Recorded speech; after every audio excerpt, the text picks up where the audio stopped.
लग्न जमत नसेल तर मंगळवारी करा हा पॉवरफुल उपाय. फक्त 21 दिवसात 100 लग्न जमेल. लग्न हा प्रत्येकाच्या आयुष्यातील अत्यंत महत्त्वाचा टप्पा मानला जातो. अनेक कुटुंबांमध्ये योग्य जोडीदार शोधण्यासाठी प्रयत्न सुरू असतात. काही वेळा सर्व काही व्यवस्थित असूनही विविध कारणांमुळे विवाह ठरण्यास अपेक्षेपेक्षा अधिक वेळ लागू शकतो. अशा परिस्थितीत अनेक जण धार्मिक श्रद्धा, प्रार्थना, व्रत किंवा पारंपरिक उपाय यांचा आधार घेतात. भारतीय संस्कृतीमध्ये श्रद्धेने केलेली प्रार्थना मनाला धीर, सकारात्मकता आणि आत्मविश्वास देणारी मानली जाते. पुढे दिलेला उपाय हा धार्मिक परंपरेत प्रचलित असलेल्या श्रद्धेवर आधारित आहे. या उपायामुळे विवाह निश्चित होईल असा कोणताही वैज्ञानिक किंवा कायदेशीर दावा केला जात नाही. विवाह ठरणे हे वैयक्तिक परिस्थिती, कुटुंबियांची तयारी, परस्पर समज, सामाजिक घटक आणि इतर अनेक कारणांवर अवलंबून असते. त्यामुळे या उपायाकडे श्रद्धेचा भाग म्हणून पाहणे अधिक योग्य ठरेल. काही कुटुंबांमध्ये मुलगा किंवा मुलगी शिक्षण, नोकरी, कौटुंबिक जबाबदाऱ्या किंवा इतर कारणांमुळे योग्य वेळी विवाह करू शकत नाहीत. काही वेळा स्थळे पाहूनही जुळवाजुळव होत नाही, तर काही वेळा अपेक्षा, स्वभाव, अंतर किंवा इतर कारणांमुळे चर्चा पुढे जात नाही. अशा वेळी पालक आणि संबंधित व्यक्ती मानसिक तणाव अनुभवू शकतात.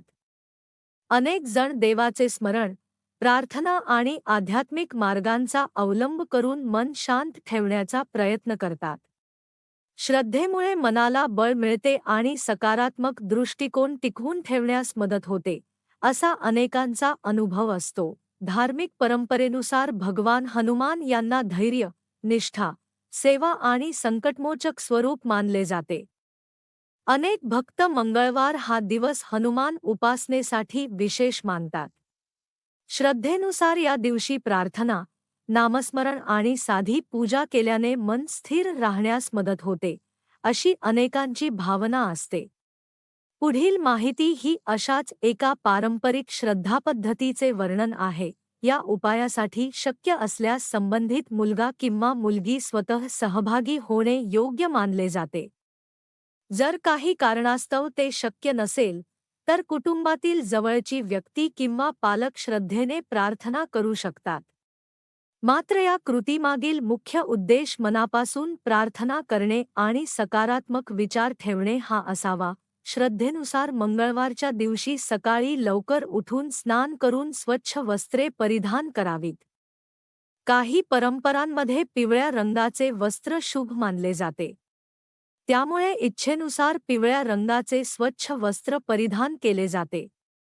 हा रंग शुभ, सकारात्मकता आणि मंगल कार्याचे प्रतीक मानला जातो. त्यानंतर घरातील नियमित देवपूजा करून भगवान हनुमान यांचे स्मरण करावे. घरामध्ये हनुमान यांचे चित्र किंवा मूर्ती असल्यास तेथे प्रार्थना करता येते. अन्यथा जवळच्या मंदिरात जाऊन दर्शन घेणेही अनेक जण पसंत करतात. प्रार्थना करताना मन शांत ठेवून आपल्या आयुष्यात योग्य निर्णय घेण्याची बुद्धी, चांगले स्थळ मिळण्याची संधी आणि दोन्ही कुटुंबांमध्ये आनंदाचे वातावरण निर्माण होण्यासाठी प्रार्थना करावी. अशा प्रकारची प्रार्थना मनाला आशावादी बनवते. या पारंपरिक श्रद्धेनुसार एक पूर्ण नारळ, स्वच्छ लाल रंगाचा कापडाचा तुकडा आणि पूजेसाठी वापरला जाणारा लाल धागा आधीच आणून ठेवला जातो. नारळ स्वच्छ आणि अखंड असावा, अशी प्रथा आहे. त्यानंतर लाल कापडामध्ये नारळ व्यवस्थित गुंडाळून लाल धाग्याने बांधण्याची पद्धत काही ठिकाणी आढळते. हे सर्व करताना मनात शांतता आणि सकारात्मक भावना ठेवाव्यात. यानंतर हा नारळ भगवान हनुमान यांच्या समोर ठेवून नम्रतेने प्रार्थना केली जाते. संबंधित व्यक्तीने किंवा पालकांनी आपल्या मनातील इच्छा स्पष्टपणे व्यक्त करावी. प्रार्थना करताना योग्य जोडीदार मिळावा, दोन्ही कुटुंबांमध्ये समजूतदारपणा राहावा.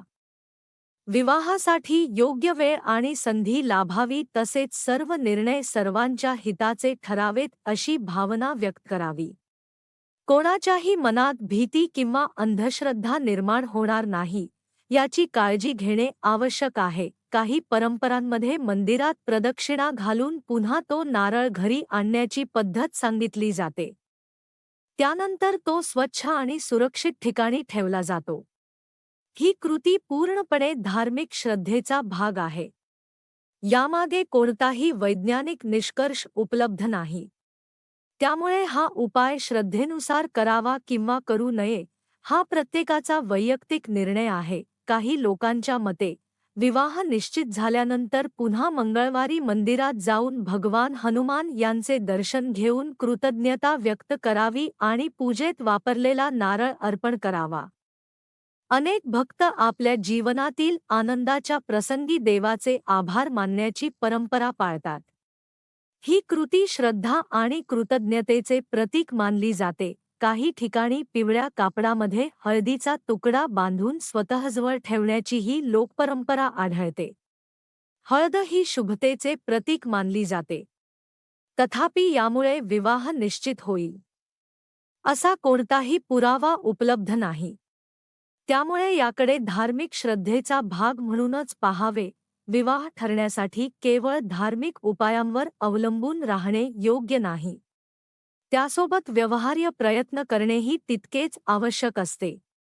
संबंधित व्यक्तीचे शिक्षण, स्वभाव, संवाद कौशल्य, कुटुंबातील परस्पर समज, योग्य माहितीची देवाणघेवाण, वास्तववादी अपेक्षा आणि परस्पर सन्मान या सर्व गोष्टी विवाहासाठी महत्त्वाच्या ठरतात.